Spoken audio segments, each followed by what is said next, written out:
Halo Sobat Asal Translate. Selamat datang, selamat bergabung di channel ini. Sebelum kita mulai penjabarannya, alangkah baiknya tekan subscribe dan tombol loncengnya agar tetap dapat mengetahui update video dari channel ini. Baik, langsung saja kita akan mengangkat alur cerita film Alparslan episode 23. Yang di episode sebelumnya Alparslan dan para elfnya sudah bisa masuk ke benteng Faspurakan untuk mencoba rencana penaklukan dari dalam. Namun sayangnya Alparslan dan para elfnya tertangkap saat memasuki Faspurakan, dan Alparslan pun dimasukkan ke penjara bawah tanah. Namun ketika di dalam penjara tersebut Alparslan teringat ucapan Temurleng pada saat Alparslan masih kecil, bahwa di setiap penjara bawah tanah pasti dibuat celah untuk keluar masuknya ventilasi. Lalu Alparslan pun mencoba mencarinya dengan teliti. Di sisi lain para Hatun yang sedang mempersiapkan perayaan Nervus diserang oleh pasukan kakak beradik Ratih dan Ivan yang menyebabkan terlukanya Ibu Akinai. Kita melihat keadaan Alparslan, yang ternyata menemukan celah itu. Namun dia tidak mencari jalan keluar, melainkan hanya bersembunyi di celah tersebut, untuk memancing para penjaga masuk ke dalam sel.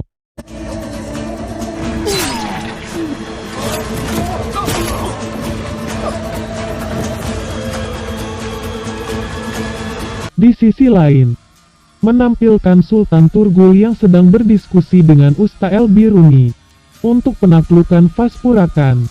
Kita kembali ke Alparslan yang berhasil kabur dan lalu menyamar dengan pakaian prajurit Bizantium untuk membebaskan para elfnya. Namun, hanya Alf Avar yang berhasil dibebaskan, dikarenakan Dieguens dan pasukannya datang kembali ke tahanan para elf. Alparslan dan Avar lalu melarikan diri dan pertempuran dengan para penjaga pun terjadi.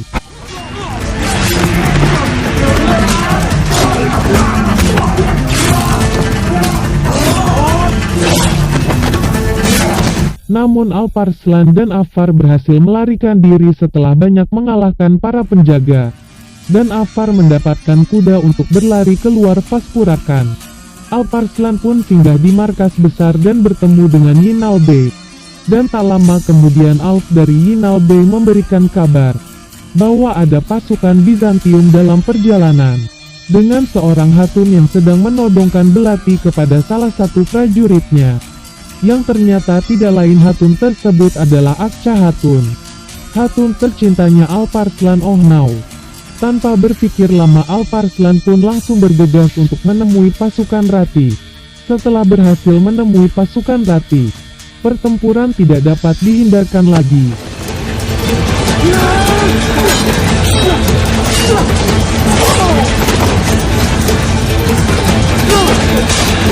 Pasukan Bizantium pun kalah telak. Namun kakak beradik Putra Liparit berhasil kabur menyelamatkan diri. Di suku Merv Ibu Akinai masih sempat untuk diobati oleh Usta El-Biruni dan orang-orang di suku pun sedang khawatir dengan keadaan Ibu Akinai. Emaknya Alpagut, Albei memberitahukan bahwa Evdokia ada di tangannya dan juga Jenderal Dukas yang masih hidup dan sedang di bawah perlindungannya.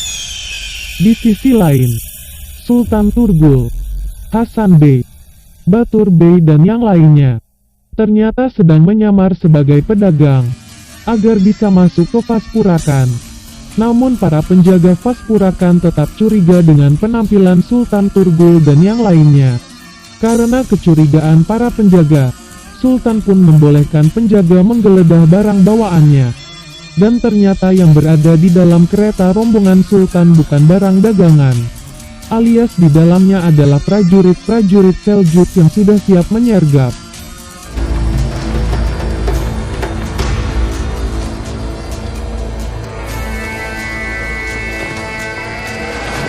Lalu pertempuran pun tak terhindarkan. Kembali ke Alparslan, yang sedang mempertanyakan bagaimana bisa Evdokia bisa berada di tangan Yinalbei. Namun Yinalbei memang lihai bersilat lidah, alias ngeles licin kaya belut. Beralih ke Faspurakan, di mana sedang berdialog antara Ratih, Ivan, Diegons dan Tekfur ke Kafmenos. Yang mana Liparit bersaudara menginginkan Tekfur Koit sekarang juga. Namun Diegons masih banyak berpikir. Dan tidak lama salah seorang prajurit mengabarkan bahwa ada utusan dari Kaisar datang untuk menemui Tekfur ke Kafmenos. General Dukas, Kaiser'in çok güvendiği bir subaydı Sayın Tekfur. Yang ternyata ingin mempertanyakan bagaimana kematian General Dukas. Sekilas beralih ke gerombolan Sultan, yang ternyata dengan mudah mengalahkan para penjaga Paspurakan. Kembali ke Alparslan, yang diajak oleh Hinalbe untuk menemui General Dukas yang ternyata, setelah menikahi Evdokia, Dukas selalu memerintahkannya untuk kembali ke Konstantinopel. Lalu di Paspurakan Alparslan telah memberikan kabar bahwa Evdokia berada di tangannya dan ingin menukar Evdokia dengan para Alpsnya atau barter. Dukas'ı uçurumun kenarında yaralı halde buldum demek. Ne anlattıysak o ya? Beralih ke Paspurakan, yang mana utusan Bizantium ingin mencari tahu sendiri mengenai meninggalnya General Dukas. Di Sukumer, Akca Cantik sedang bercerita kepada Ibu Akinai tentang rahasia yang disembunyikannya mengenai Karaca Hatun. Namun tanpa disangka, di dalam tenda ternyata ada Ibu Selcan, yang juga mendengarkan isi percakapan tersebut. Dan Ibu Selcan pun sok mendengarnya. Karaca Hatun. Ne olmuş Karaca Hatun'a? Desene kızım. Melihat sekilas ke Paspurakan, ada Ratih dan Ivan sedang merencanakan pembunuhan kepada Sultan. Beralih ke Sukumer. Di sana Karaca Hatun dipanggil ke tenda utama untuk dimintai penjelasan atas pengkhianatannya. Karaca Hatun pun membela diri dengan cara ngeles, namun sayangnya tidak selihai Hinalbe yang ahli ngeles. Apes Karaca pun akan diasingkan dari suku atas dasar keputusan Chalgide. Ama bundan gayrı obada barınma mümkün değildir. Yarın sabah Veleç Kalesi'ne gidecek, bebek doğana kadar orada kalacak. Beralih ke Istana Sultan, yang berencana esok hari akan berziarah ke makam ibunya. Namun sedikit ditentang oleh wazir dan istrinya, dikarenakan masalah keselamatan Sultan, yang akhir-akhir ini banyak terjadi kriminalitas di lingkungan istana. Namun, apa daya kehendak Sultan lebih besar dari wazir dan istrinya. Gue yang jadi Sultan, kenapa lu yang ngatur-ngatur? Kurang lebih seperti itu Imbu Sultan. Karşıma geçmiş, bana kendi tebaamdan saklanmamı mı öğütlersiniz? Kembali ke Alparslan, di mana sedang merenungi pengkhianatan Karaca Hatun. Namun tidak lama berselang ada Sulaiman yang meminta izin untuk bertemu untuk bicara. Dan terjadilah curhat-curhatan yang lumayan agak tegang. Karnında balanı taşıyan hatun! Ablan Şehver'in sebebi oldu Süleyman! Az daha onun hainliği yüzünden sen de... Setelah curhat, Sulaiman pun mengunjungi kuburan kakaknya Sefer Sultan, yang dimana dia adalah korban imbas pengkhianatan Karaca Hatun, yang setia kepada Emir Bozan. Beralih ke Paspurakan, di sana terlihat Diegons dan Tekfur sedang bersiap-siap untuk barter tukar guling. Beralih sekilas ke suku, di mana proses pengasingan Karaca Hatun sedang dilakukan. Karaca pun menangis-nangis kepada Sulaiman agar pengasingannya dibatalkan. Namun Sulaiman tetap bijak dan tegar agar tetap Karaca Hatun diasingkan.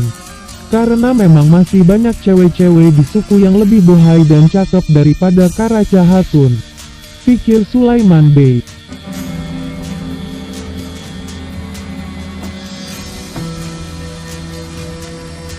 Bundan gayrı ne adım an?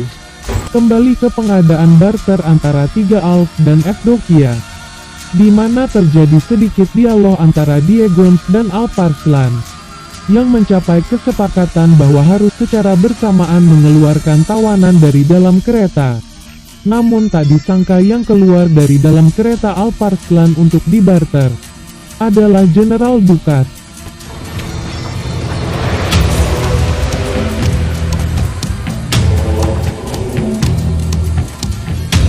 Diegons pun terkejut melihatnya.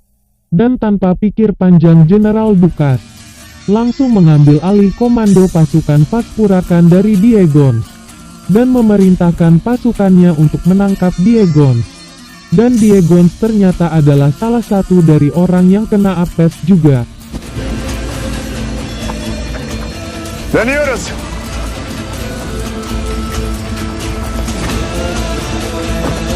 Kilas beralih ke Sultan Turgul yang sedang berziarah dan berdoa di kuburan Ben. Salah. Kuburan ibu beliau maksudnya. Beralih ke Alparslan yang sedang melamun di suku. Dan tidak lama datang Akca tercinta menemaninya. Namun Alparslan sedikit ngambek ternyata. Tapi di akhir perbincangannya Akca bercerita mengenai siapa ayah Akca sebenarnya kepada Alparslan. Hasan benim öz babamdır. Kembali ke Sultan Turgul yang sedang berziarah.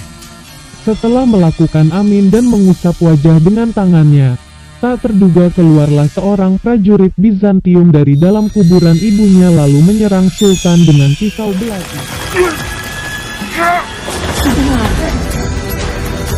Sultanım!